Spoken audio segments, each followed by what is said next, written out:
예, 오늘부터 고린도전서 강해를 새롭게 시작하겠습니다. 우리 예레미야서를 한동안 했었죠. 굉장히 오랜 시간 했었는데요. 우리가 구약 성경 한번 보면 그 다음은 이제 신약 성경으로 넘어오고 제가 이렇게 왔다 갔다 그렇게 강해를 하고 있습니다. 그래서 이번에는 고린도전서의 말씀을 가지고 우리가 함께 하나님의 진리의 그 말씀들을 함께 나누도록 하겠습니다. 오늘 말씀은 고린도전서의 인사 부분에 해당되는데요. 대부분의 신약 성경의 그 장르가 편지잖아요. 편지니까 편지라는 거는 기본적인 양식이 있죠. 처음에 그 첫 인사, 그리고 하고 싶은 말을 하고 마지막에 또 마무리하는 인사. 사실 편지를 안 쓴 지가 오래돼 가지고 기억이 가물가물합니다. 제가 어릴 때만 해도 편지를 굉장히 많이 썼거든요. 그래서 그 편지 쓰는 기본 그 양식들을 굉장히 잘 알고 있었는데, 요즘은 뭐 그냥 간단하게 톡 보내고 또 긴 것들도 그냥 이메일로 이렇게 해서 본론만 이렇게 이야기하니까 그 옛날에 그 편지 쓰는 그 좀 뭐랄까요, 그런 감수성을 우리가 잘 알지 못합니다만, 오늘 성경을 보면 그런 어떤 편지의 감수성이 담겨져 있어요. 그러니까 우리가 성경이라고 부르긴 하지만 그 이전에 사도 바울이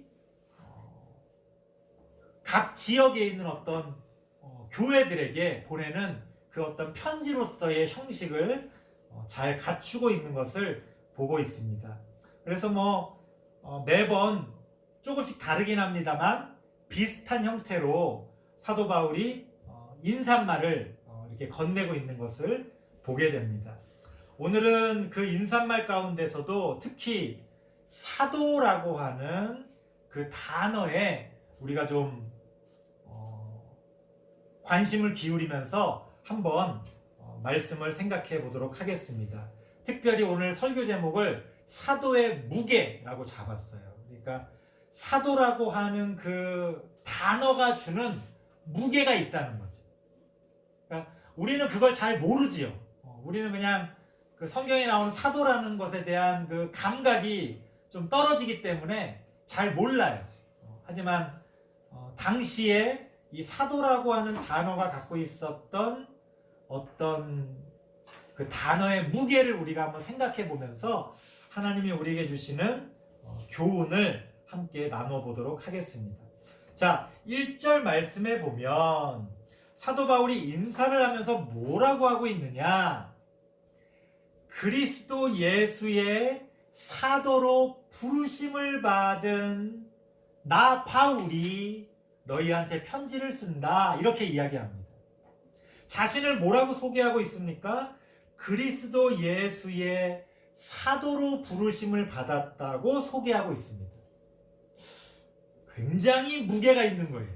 뭐냐?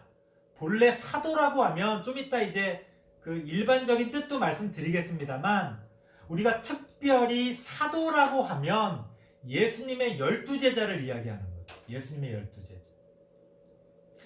그 외에도 신약 성경을 읽다 보면 예수님의 12제자는 아니지만 거의 예수님의 12제자급으로 예수님을 알고 예수님을 따랐던 사람들을 또 사도라고 부르는 경우가 있습니다. 한 두세 명 정도.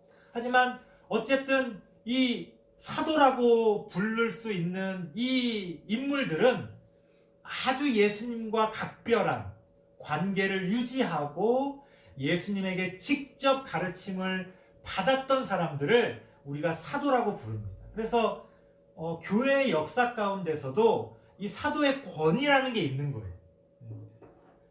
구체적으로 콕 집어서 말할 수는 없습니다만 우리가 이 초대교회 때부터 전해져 오던 그 어떤 사도의 권위라는 게 있는 거죠.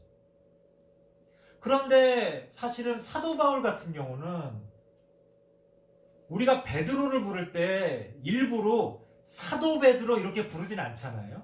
물론 그렇게 부를 수도 있습니다만 그냥 베드로 그럼 다 알아먹죠. 아유, 예수님의 첫째 가는 제자다. 근데 우리가 바울을 부를 때는 항상 사도 바울이다 이렇게 불러요.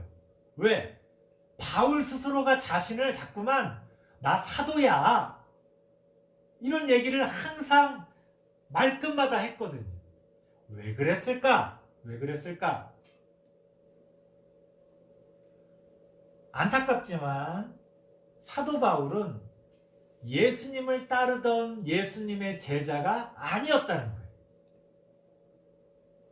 심지어 예수님이 활동할 때 사도 바울은 예수님에게 별로 관심이 없었던 것 같습니다.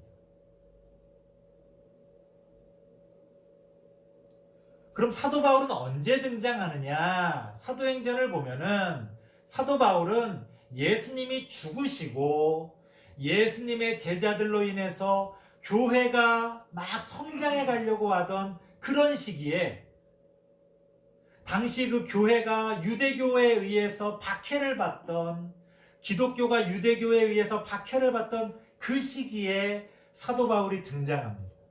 어떤 형태로 등장하느냐? 교회를 박해하는 사람들의 앞장서는 사람으로 등장을 해요. 참 말도 안 되죠?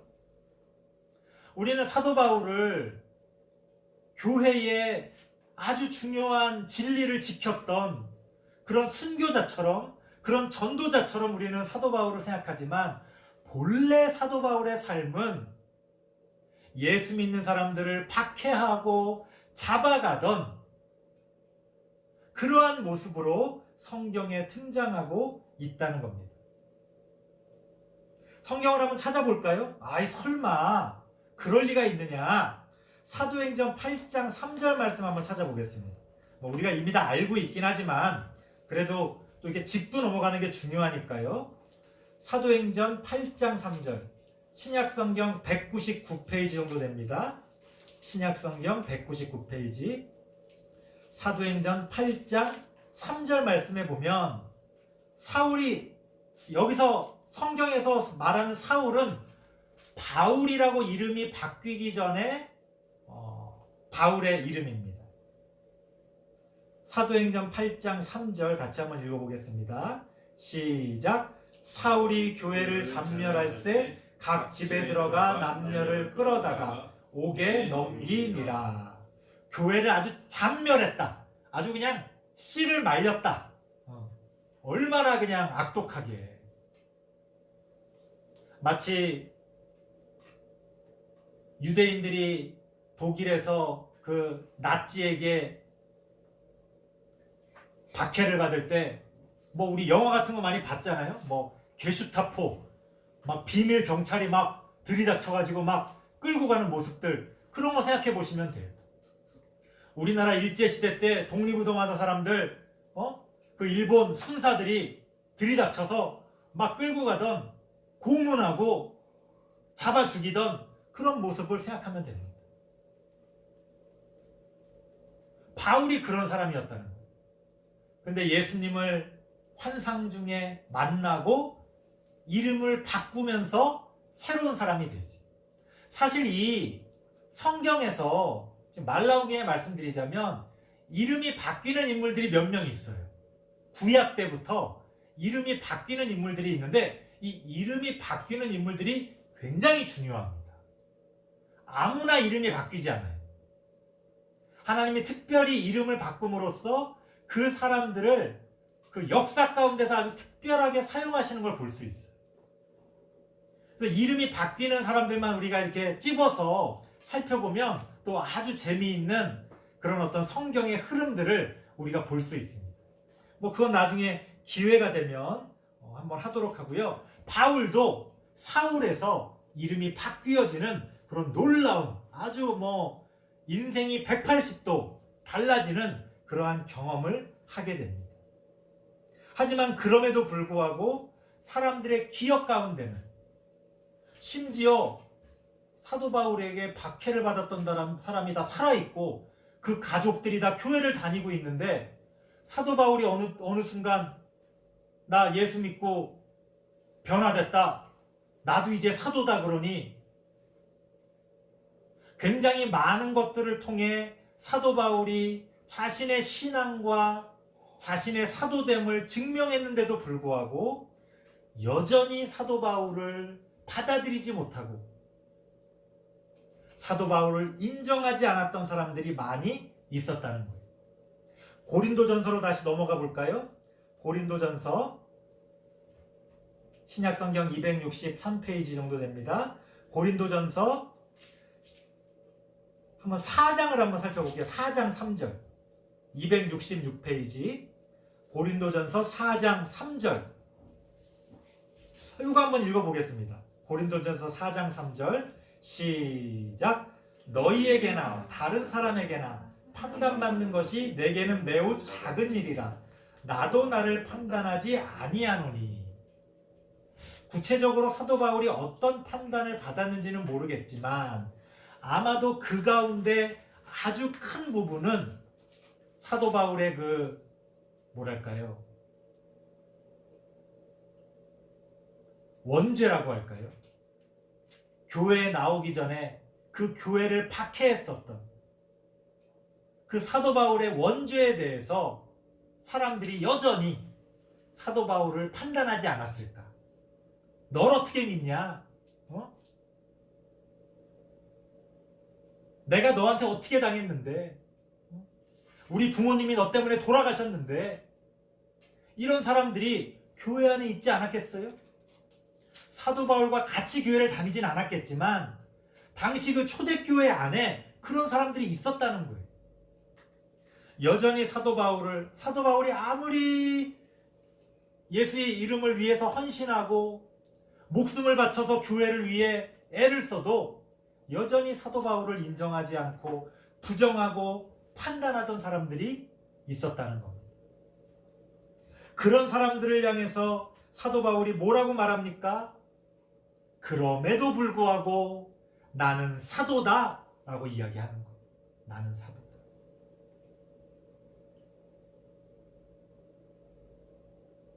우리는 사도 바울이 정말 사람들의 그 눈총과 그 어떤 따가운 시선들 가운데서 자신이 사도임을 내세우는 것이 이건 자랑의 문제가 아닙니다. 여러분, 자랑이라는 건 남들이 칭찬해주고 좋아해주는 게 자랑거리죠. 사도 바울은 내가 사도다라는 걸 말할 때마다 욕을 먹어. 말을 안 하는 게 좋다고요. 그냥 말 안 하고 자기가 할 일만 하면 차라리 좀 잠잠해질 텐데 사도 바울은 끊임없이 내가 사도다라는 걸 이야기합니다. 이건 자랑하려고 하는 게 아니라 자기 스스로 내가 누구인지를 잊지 않기 위해 끊임없이 되새기는 거예요. 내가 사도다라고 말할 때마다 욕먹을 걸 알면서도 내 스스로 포기할 수 없는 자신의 정체성이 있는 거예요. 내가 그리스도인이다 그런 말 안 해도 그냥 살아가면서 내가 또 남들이 알든 모르든 교회 다니면서 그렇게 살면 되는데 왜 나는 그리스도인이다 라는 것을 우리가 드러내는 것일까? 요새는 드러내지 않는 사람이 많기 때문에 좀 예전 같진 않습니다만 일부러 드러내라는 말이 아니라 여기서 중요한 포인트는 내가 사도라는 걸, 내가 그리스도인이라는 걸 막 드러내라, 뭐 티를 내라 그 뜻이 아니라 내가 누구인지를 잊지 말아야 한다는 거예요. 내가 누구인지. 그리고 내가 누구인지를 자꾸 잊어버린다면 차라리 내가 누구인지를 드러내는 것도 한 방법일 수 있어요. 일부러. 내가 누구인지를 자꾸만 잊어버리는 그러한 현실 가운데서 내가 누구인지를 기억하기 위해 애를 쓰는 것, 거기에 우리 신앙생활의 무게가 있습니다. 사도 바울의 그 사도의 무게도 그런 거였어요. 내가 사도라는 걸 말할 때마다 욕먹을 걸 알면서도 내가 사도임을 내 스스로 잊지 않기 위해 끊임없이 내가 사도임을 사람들 앞에 나타내고 있는 겁니다. 여기에 사도 바울만이 갖고 있는 사도의 무게가 있지 않나, 그런 생각을 한번 해보게 됩니다. 두 번째는요, 자, 그렇게 예수 그리스도의 사도로 부르심을 받았는데 그 근거가 뭐냐? 근거. 왜? 사도 바울은 예수님의 제자가 아니었잖아요. 그것도 12제자가 아니었. 12제자는 말할 것도 없고 아예 제자가 아니었단 말이에요. 심지어 예수님을 못 만나본 게 아닐까? 그런 생각이 들거든요. 성경에 그런 기록이 없습니다. 예수님을 사도 바울이 만난 거는 다메섹 도상에서 환상 가운데 만난 거예요. 그땐 이미 예수님은 죽으시고 승천하신 다음이기 때문에 사도 바울은 육신의 몸을 입고 있는 예수님을 못 만났단 말이에요. 그럼에도 불구하고 사도 바울이 내가 사도다 라고 말하는 것은 무엇냐? 그 근거는 뭐냐? 고린도전서 1장 1절 말씀해 보니까 하나님의 뜻을 따라 내가 부르심을 받았다, 이렇게 이야기합니다. 내가 하나님의 뜻을 따라 부르심을 받았기 때문에 나는 사도라는 거예요. 아마 누구는 그렇게 생각할 겁니다. 야, 나는 뭐 하나님의 뜻을 따라 부르심을 안 받았냐? 여기서 그걸 얘기하는 게 아니에요. 일반적인 예수님을 믿는 사람으로서의 부르심이 아니라 하나님의 뜻을 전하는 자로서의 특별한 부르심을 이야기하는 겁니다. 자, 사도라는 말의 그 단어의 일반적인 뜻은 뭐냐? 쉽게 말하면 메신저예요. 메신저. 주인의 뜻을 종들에게 전하는 메신저란 말이에요. 자, 이 메신저에서 중요한 게 뭡니까? 메신저에게 중요한 건 메시지예요. 그 메신저가 뭘 알고 있느냐? 우리에게 전할 어떤 소식을 알고 있느냐? 어떤 정보를 알고 있느냐? 이 메신저에게 중요한 건 메시지예요. 무슨 말입니까? 사도 바울이 나는 사도다 라고 말할 때 그 사도의 무게는 첫 번째로는 자신의 정체성으로서의 교회를 박해했지만 이제는 거기서 변화되어져서 이제는 예수의 이름을 전하는 자로 내가 바뀌어졌더라고 하는 그런 개인적인 사도의 무게도 있지만 메신저로서 하나님의 뜻을, 그 메시지를 전하는 자로서의 그 사도의 무게가 있다. 그러니까 이런 겁니다. 내가 사도다 라고 사도 바울이 말할 때는 나를 저 권위 있고 남들에게 인정받는 그런 사도처럼 나를 대접해달라는 게 아니라 나는 메신저라는 거예요. 내가 비록 허물이 있고 내가 비록 원죄가 있고 내가 비록 여러분들 앞에서 고개를 들 수 없는 그런 사람이지만 그럼에도 불구하고 내가 메신저기 때문에 내가 여러분들에게 전할 메시지를 봐달라는 거예요.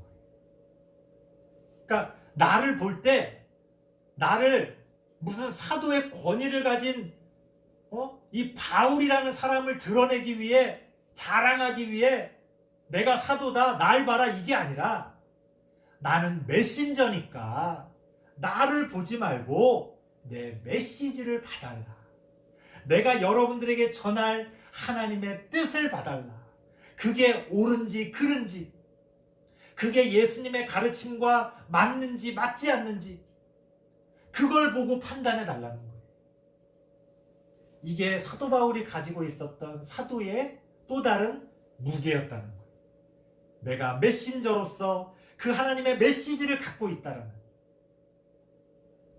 그러한 책임감, 사도 바울에게는 그러한 사도의 무게가 있었다는 겁니다. 마지막으로 세 번째는요, 2절과 3절, 고린도전서 1장 2절과 3절을 보면 사도 바울이 이제 고린도 교회에 있는 성도들을 향해서 이제 축복을 해줍니다. 사실 이 고린도 교회는 사도 바울이 전도해서 교회를 세웠던 교회예요. 아주 특별한 그런 관계가 있는 교회죠. 자, 그 교회를 향해서, 그 교회 성도들을 향해서 뭐라고 말합니까? 고린도에 있는 하나님의 교회, 곧 그리스도 예수 안에서 거룩하여지고 그래서 성도라 부르심을 받은 자들, 또한 예수 그리스도의 이름을 부르는 모든 자들에게 사도 바울이 축복의 말씀을 전하고 있습니다. 예수 그리스도로부터 은혜와 평강이 그대들에게 있기를 원합니다. 이렇게 축복의 기도를 해주고 있습니다. 자, 축복해주는 그 대상이 누굽니까? 거룩한 성도라는 거예요. 거룩한 성도. 근데 그 거룩한 성도들을 처음에 누가 전도했어요? 사도 바울이 전도했죠. 그러니까 지금 여기서 나타나는 그 고린도 교회의 거룩한 성도의 그 거룩한 성도의 맨 앞자리에는 사실 누가 있는 거예요? 사도 바울이 있는 거예요. 그 사람들은 사도 바울을 바라봅니다. 그 사람들은 사도 바울을 통해서 예수 그리스도의 말씀과 그 거룩함을 배우는 거예요. 그들에게 거룩함을 전해주고 그들을 거룩한 성도로 만든 사람이 누굽니까? 사도 바울이죠. 그 거룩한 성도의 제일 앞에 서 있는, 그들의 본보기로 세워져 있는 사도 바울. 그 사도 바울은 그 사람들보다 더욱더 거룩하기 위해 얼마나 애를 썼겠습니까? 그렇죠? 다 나를 바라보고 있는데. 우리가 연예인들 혹은 뭐 정치인들, 공인들을 보세요. 어쩔 땐 좀 안 됐다 싶기도 하죠. 막 작은 일만 있어도 사람들이 막 뭐라 그러니까. 근데 그거는 어쩔 수 없는 거예요. 왜? 그 사람들이 우리의 맨 앞에 서 있으니까. 그 사람들이 우리의 본보기이기 때문에 그래요. 그 사람들에겐 그러한 책임이 있는 거예요. 공인으로서의 삶의 무게가 있는 거예요. 내가 그걸 싫다고 해서 외면할 수가 없는 거예요. 그게 싫으면 연예인을 하면 안 되지. 그게 싫으면 공인을 하면 안 되는 거죠. 그게 싫으면 나를 모르는 다른 나라로 가야지. 어쩔 수가 없는 거예요. 내가 그러한 위치에 있기 때문에 얻는 좋은 것들도 있지만 내가 그러한 위치, 그 모든 사람들 가장 앞에 서 있기 때문에 갖게 되는 어떤 삶의 무게가 있는 거예요. 싫든 좋든. 사도 바울에게도 그러한 삶의 무게가 있었다는 겁니다. 그건 사도로서 그 거룩한 성도의 맨 앞에 서 있는 사도로서의 그 거룩함에 대한 책임감, 그러한 거룩한 삶에 대한 삶의 무게가 있었다는 거예요. 그러니까 얼마나 그게 무거웠겠어요. 얼마나 무거웠겠어요. 그러니까 우리는 사도 바울이 내가 사도다 라고 인사를 할 때마다 이걸 오해하면은 아이고 참 누가 아니랄까봐 저렇게 그냥 자랑하나? 아니면 자기가 사도라는 걸 막 좀 알아달라고 막 그 권위를 막 이렇게 내세우는 건가? 아니라는 거야. 아니라는 거야. 사도 바울은 자신이 사도임을 드러낼 때마다 그 사도의 무게를 끊임없이 매일매일 감당하고 있었다는 겁니다. 그래서 사도 바울이 성경 다른 곳에서 자신의 삶에 대해 뭐라고 말합니까? 나는 날마다 죽노라. 그 사도의 무게에 짓눌려서 날마다 죽는 삶을 살 수밖에 없다는 거예요. 여러분, 그 사도의 권위라는 건 사실은 엄청난 무게죠. 이거는 모든 권위가 마찬가지입니다. 나쁜 사람들이, 미련한 사람들이, 뭘 잘못 알고 있는 사람들이 이 권위라는 거를 자랑거리로 생각하고 누리는 걸로 생각하고 그걸 통해서 다른 사람을 함부로 하거나 어떤 이익을 취하는 걸로 생각하는데 아니라는 거예요. 모든 권위는 사실은 그 권위에 합당한 무게가 있어요. 그래서 그 권위를 갖고 있는 사람은 날마다 죽는 삶을 살 수밖에 없다는 겁니다. 사도 바울에게는 그 사도라는 것이 자신의 삶의 가장 무거운 무게였어요. 우리는 어떻습니까? 우리는 그리스도인이라는 것이 이 세상을 살아가는 데 있어서 정말 무거운 무게죠. 저 같은 경우는 목사라고 하는 것이 정말 무거운 무게예요. 이걸 언제 벗나 그런 생각만 하게 됩니다. 굉장히 무거워요. 또 그렇게 생각하는 게 당연하죠. 잘하든 못하든 그 무게를 우리가 알고 살아갈 수가 있어야 한다는 겁니다. 여러분들은 그리스도인으로서, 직분이 있다면 장로로서, 권사로서, 집사로서, 교사로서, 직분이 없다 하더라도 그리스도인으로서 우리는 이 세상을 살아가면서 그에 합당한, 그 이름에 합당한 삶의 무게가 있다는 겁니다. 사도 바울은 오늘 이 인사말을 통해 자신이 갖고 있었던 사도의 무게를 우리에게 전해주고 있습니다. 우리는 그 사도 바울이 가지고 있었던 그 사도의 그 삶의 무게를 생각하면서 우리가 그것을 이제는 나누어지고 이제는 우리가 함께 그 사도의 무게를 이제는 우리가 그리스도인으로서 함께 감당하며 하나님의 뜻을 이루어가는 우리 모든 성도님들 되시길 바랍니다. 기도하겠습니다. 하나님 감사합니다. 사도 바울이 그 사도의 무게를 감당하며 하나님의 뜻을 이루어 갔던 것처럼 이제는 우리가 하나님이 우리에게 맡겨주신 그 각자의 그 삶의 무게를 감당하며 하나님의 뜻을 이루어 가기를 원합니다. 하나님 우리와 함께하여 주시옵소서. 예수님의 이름으로 기도드리옵나이다. 아멘.